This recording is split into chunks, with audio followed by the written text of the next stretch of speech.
Hello, this is Dr. Grande. Today's question is, can I analyze the case of Asha Degree?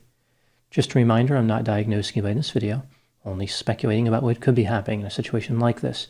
If you enjoyed this video, please like it, subscribe to my channel, and consider supporting me on Patreon. I will put the link to Patreon in the description for this video. First, I'll look at the background of this case. I'll move to the timeline of the disappearance, then offer my analysis. Asha Degree was born in Shelby, North Carolina on August 5, 1990. She lived with her parents and her older brother in a rented two-bedroom duplex just north of Shelby on Oak Crest Drive, which is about an hour west of Charlotte. Both her parents were employed. Her father worked on a loading dock and her mother worked in a piano factory.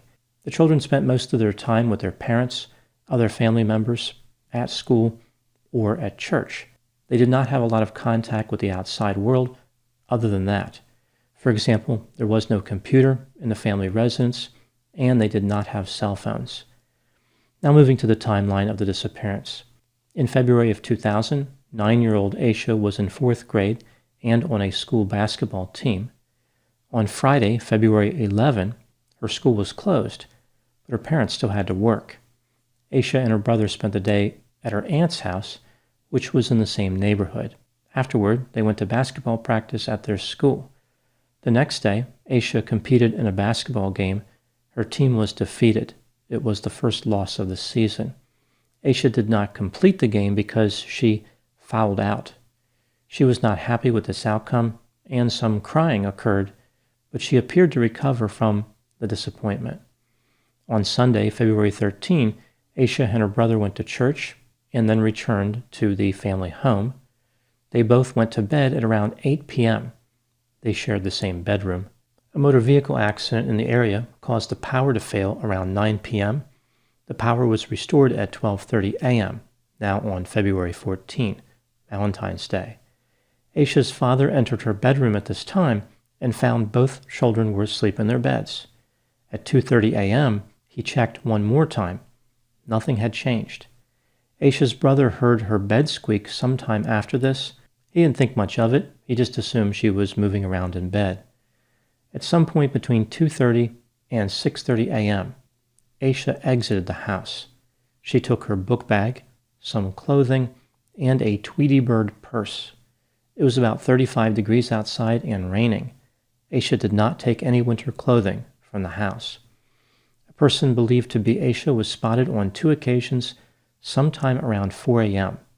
One witness was a truck driver alone in his truck. The individual he spotted was wearing a long-sleeved t-shirt and white pants and walking south along Highway 18, just north of the intersection with Highway 180.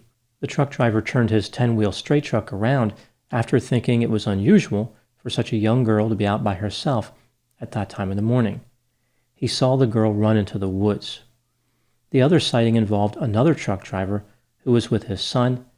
The individual he saw looked like a child, but he couldn't be sure. This information was not immediately reported. Rather, these witnesses came forward after learning about Asha's disappearance. At 5:45 a.m., Asha's mother woke up to prepare the children for school. The children were not able to take a bath on the night of February 13 because the power had failed. Therefore, Asha's mother prepared a bath. She opened the bedroom door at 6:30 a.m., but was unable to find Asha. Her mother searched the entire house, the vehicles, and went to her sister-in-law's house across the street, but there was no sign of Asha. At 6:39 a.m., Asha's father called 911. The police arrived at the house at about 6:41 a.m. They used dogs in an effort to track Asha's scent, but the dogs did not detect anything. An extensive search was conducted. A few items of interest were found in an outbuilding about a mile from Asha's house. A Mickey Mouse hair bow, a pencil, and a marker. Asha's parents said all 3 belonged to Asha. Candy wrappers, which may have belonged to Asha, were found in the same area. She attended a Valentine's party recently and was given a bag of candy. A wallet-sized photograph of a black girl was also found. The girl in the photograph has never been identified. The search did not yield anything else and was discontinued on February 20. On August 3, 2001, a construction worker was working off of Highway 18 about 6 miles south of Morganton, North Carolina. The site was about 26 miles north of where Asha had been spotted. The construction worker found a book bag. It was wrapped in 2 black plastic garbage bags. The book bag contained Asha's name and phone number. The authorities were contacted. In the book bag, they found 2 items. One was a Dr. Seuss book from the library in Asha's school. The other item was a New Kids on the Block t-shirt.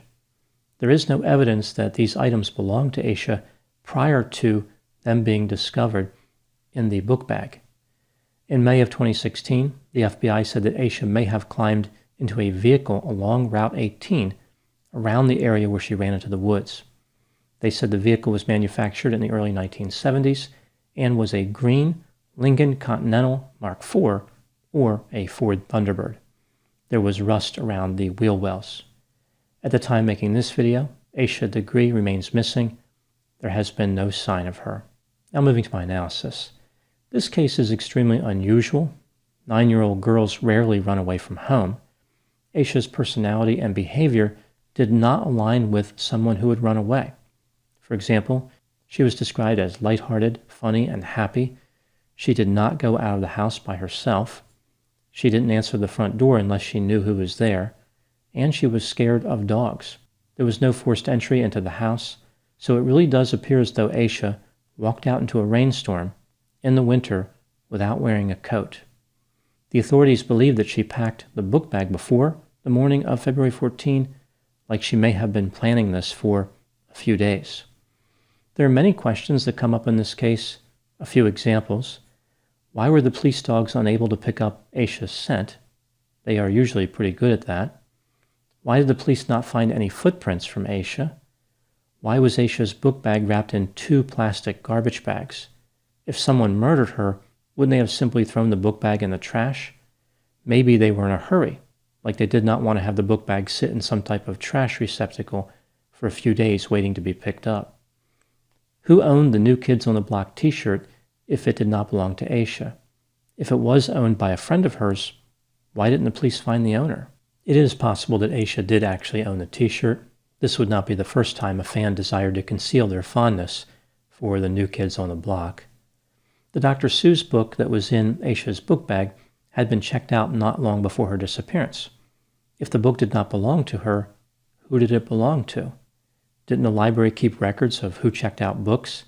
That seems like a fairly important and basic function of a library. Were the authorities correct about Asha's book bag being packed in advance?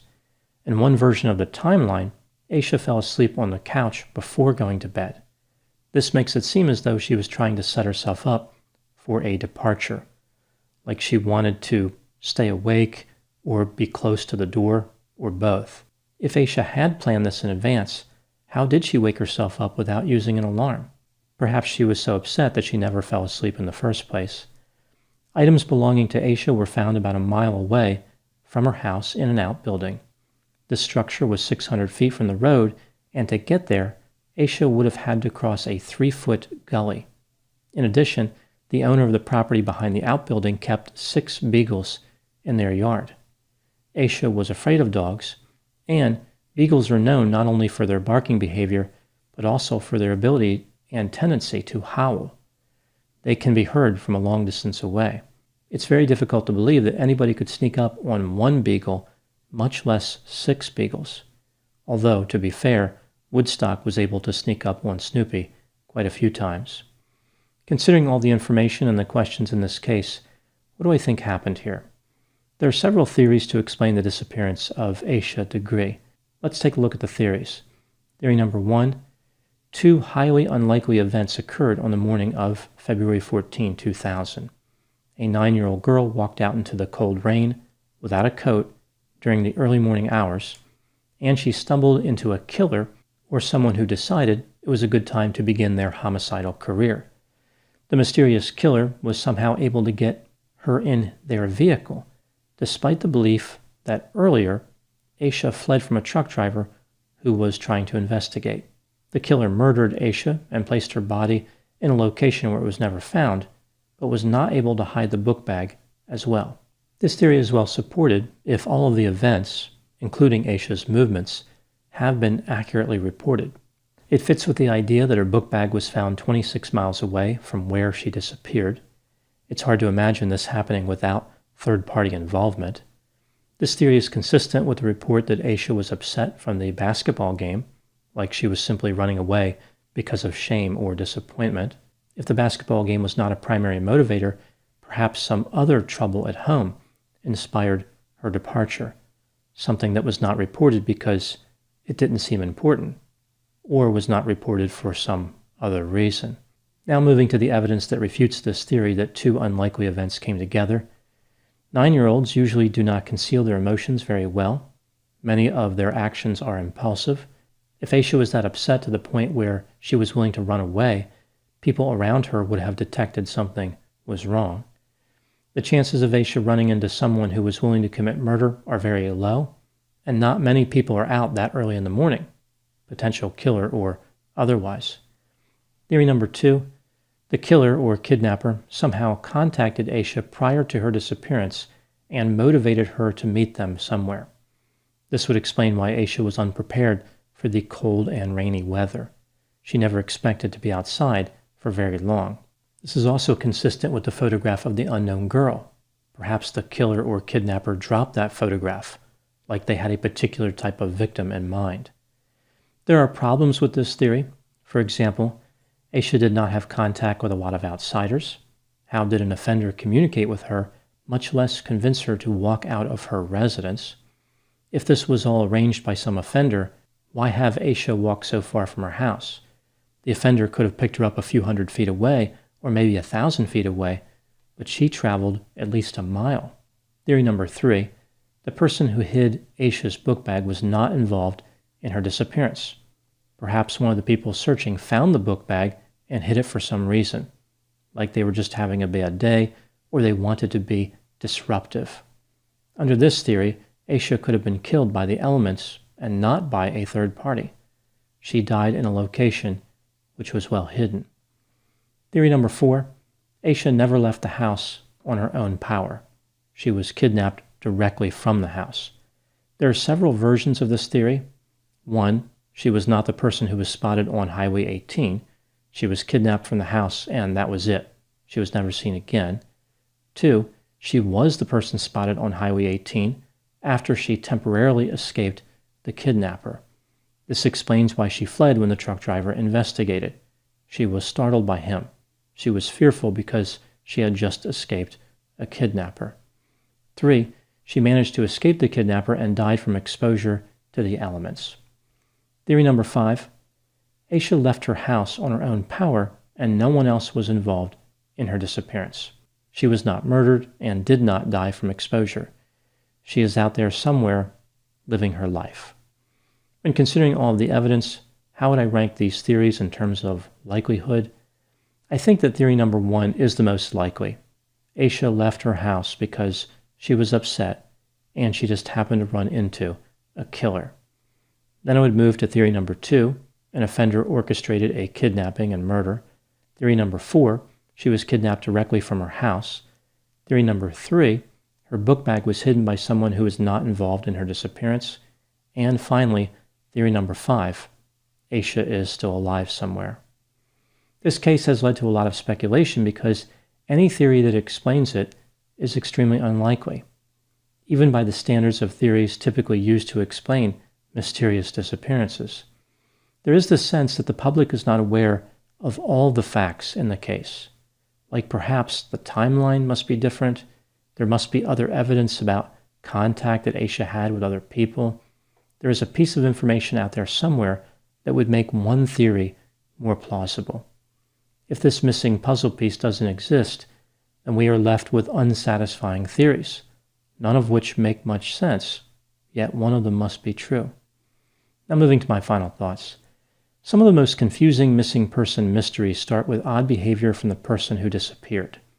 Maybe the person was intoxicated, delusional, depressed, wanted to hurt themselves, or had just been through a romantic breakup. The disappearance of Asha Degree features the odd behavior, but no convincing explanation for what caused it. leaving a case that's confusing to a high degree. Those are my thoughts on the case of Asha Degree. Please put any opinions and thoughts in the comment section. They always generate an interesting dialogue. As always, I hope you found my analysis of this topic to be informative. Thanks for watching.